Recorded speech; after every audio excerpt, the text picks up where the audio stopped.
when we look at these institutions that lost a lot of money, I am of the mindset that if you look at Sam Bankman-Fried, he what really started making people look at him differently recently is he came out and he started aligning himself with the Democrats, and he was the second largest donor to the Democrats for the 2020 midterm elections, and then he Yeah, I've started seen going that. down and lobbying the government for crypto regulations, and everything that he was asking for regulation base wise was anti-crypto. He wanted to have blacklists and be able to freeze people's addresses. He wanted to basically, you have to, if you want to take crypto off an exchange, you have to identify who's the person that you're sending crypto to off of the exchange. Because what he was effectively trying to do was do what JP Morgan did back in the day, where he wanted to corner the crypto market. Because see, John D. Rockefeller said it best, competition is a sin. So if I can go out here and create a bunch of regulations that make it very, very expensive to do business, that means that you block Yep. out competition.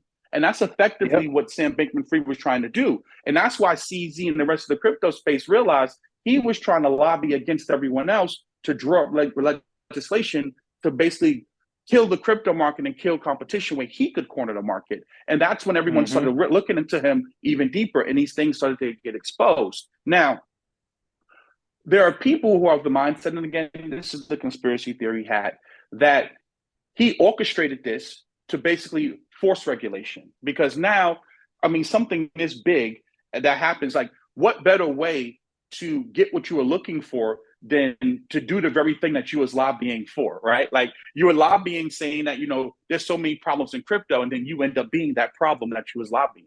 And Yeah, then when you see the connection, go ahead.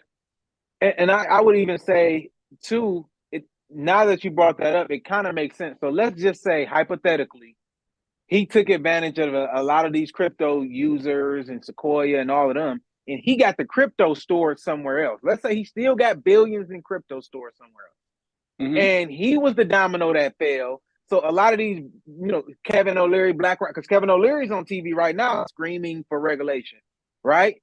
And now let's say it Mm-hmm. get regulated 2 years down the line, he can come back out and he's still a billionaire because he got all this crypto that went missing or whatever happened, right? So yeah, he might not be the CEO of a big major exchange, but he still would be filthy rich and benefit from um from the regulation because he still got a lot of coins or whatever on the back end because he took advantage of a lot of customers and institutionalized investors. Yeah, you always hear me say this, problem, reaction, solution, right?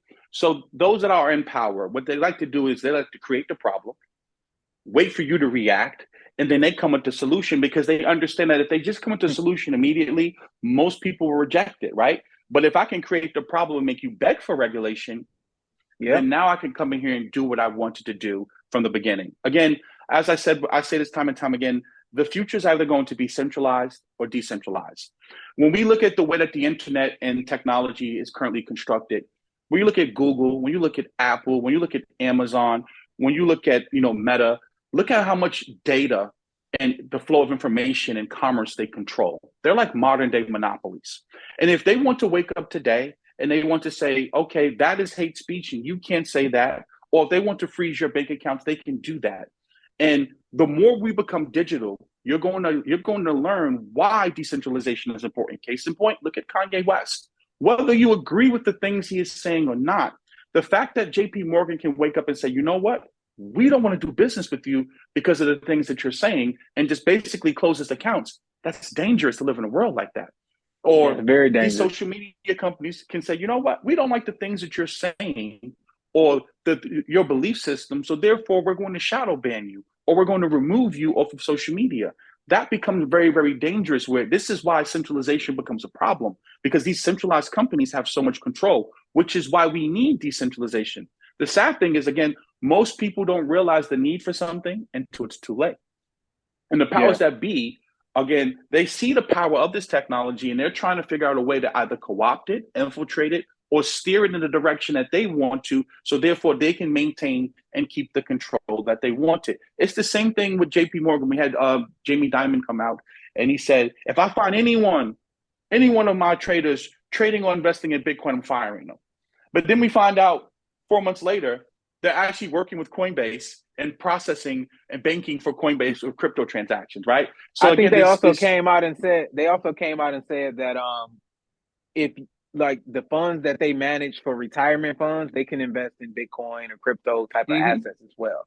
Yeah, yeah, but you're seeing it all over with these banks now getting involved in custody of crypto, and now it's being rumored that the banks are going to get together and they're going to create regulated exchanges because they'll be able to better, facilitate crypto transactions and storage of crypto than like FTX. So again, when you look at the FTX situation, going back to your original question, it looks like a Trojan horse. Basically, like it was designed to fail, so that therefore now they can come in and usher in these regulations. Now, again, I'm of the mindset that, at the end of the day, I believe that we do need some type of regulation in regards to most people are just lazy.